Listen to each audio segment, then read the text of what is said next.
اگر آپ اللہ کی خوشنودی کی خاطر انسانوں کو محبت سے دیکھنا شروع کر دیں تو آپ محسوس کریں گے کہ اللہ آپ کو مسکرا کر دیکھ رہا ہے۔ کسی کو اس کی وسعت سے زیادہ تکلیف نہ دو۔ جس کو ایک بار اپنی زبان سے اچھا کہہ دو پھر اسے کبھی برا مت کہو۔ یہ ٹھیک ہے کہ تم ایک گلاب نہیں بن سکتے، مگر اس کا یہ مطلب تو نہیں کہ تم ایک کانٹا بن جاؤ۔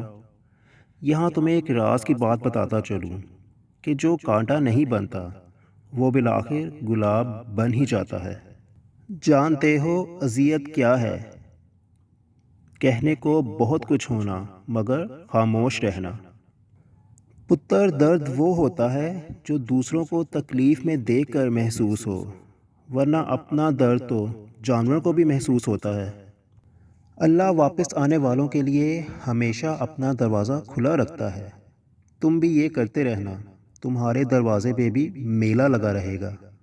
خونی رشتے وہ وائٹمنز ہیں جن کے بغیر جوانی تو گزر جاتی ہے مگر بڑھاپا نہیں گزرتا۔ ہم زندگی میں ضرور کامیاب ہوں گے اگر ہم ان نصیحتوں پر عمل کریں جو ہم دوسروں کو کرتے ہیں۔ بعض رشتوں کے نام نہیں مقام ہوتے ہیں۔ دوسروں کی توقعات کے مطابق زندگی بسر کرنے کی وجہ یہ ہوتی ہے کہ ہم ڈرتے رہتے ہیں کہ کہیں دوسرا ہمیں چھوڑ نہ دے۔ ایک دن ہم سب ایک دوسرے کو یہ سوچ کر کھو دیں گے کہ جب وہ یاد نہیں کرتا تو میں اسے کیوں یاد کروں۔ نماز کی قضا ہے بیٹا، خدمت کی کوئی قضا نہیں۔ اگر صبر آپ کے وجود کا حصہ نہیں تو شکر آپ کے پاس نہیں آئے گا، کیونکہ شکر وہیں آتا ہے جہاں صبر کی زرخیزی ہوتی ہے۔ کسی کو دھوکہ نہ دینا، کیونکہ دھوکے میں بڑی جان ہوتی ہے۔ یہ کبھی نہیں مرتا، گھوم پھر کر واپس آپ کے پاس ہی پہنچ جاتا ہے، کیونکہ اسے اپنے ٹھکانے سے بہت محبت ہوتی ہے۔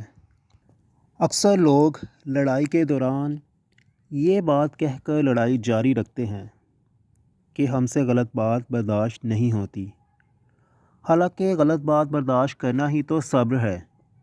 صحیح بات برداشت نہیں کی جاتی بلکہ تسلیم کی جاتی ہے۔ دائمی محبت صرف ایک ہوتی ہے، ایسی محبت جسے کبھی زوال نہیں آتا، اور وہ محبت اللہ کی محبت ہے۔ دوسری ہر محبت کی ایک مدت ہوتی ہے، پہلے اس کی شدت میں کمی آتی ہے، پھر وہ ختم ہو جاتی ہے۔ اگر اللہ سے محبت کرنی ہے تو پھر بندوں سے محبت بہت ضروری ہے۔ اگر بندوں کی خدمت کرنی ہے تو اللہ کے لیے کرنی ہے، بندوں سے کسی صلے یا انعام کی توقع نہیں رکھنی۔ جب جب ہم محبت کا ناپ تول کرنے لگتے ہیں یا اس کے درجے مقرر کرنے لگتے ہیں، تب تب محبت ہاتھوں سے نکلنے لگتی ہے اور ایک دن ہم محبت سے ہاتھ دھو بیٹھتے ہیں۔ کوئی خوشی، کوئی رشتہ، کوئی جذبہ کبھی مستقل نہیں ہوتا، ان کے بھی پاؤں ہوتے ہیں۔ بس ہمارا سلوک اور رویہ دیکھ کر کبھی یہ ہمارے قریب آ جاتے ہیں اور کبھی آہستہ آہستہ دور چلے جاتے ہیں۔ اگر کسی نے اللہ کو پانا ہو تو وہ صبر کرنے لگ جائے تو اس کا کام بن جاتا ہے، جبکہ لوگ اس کے لیے ورد وظیفے کرتے ہیں، ناک رگڑتے ہیں، لیکن اللہ کو صبر کرنے والے پا لیتے ہیں۔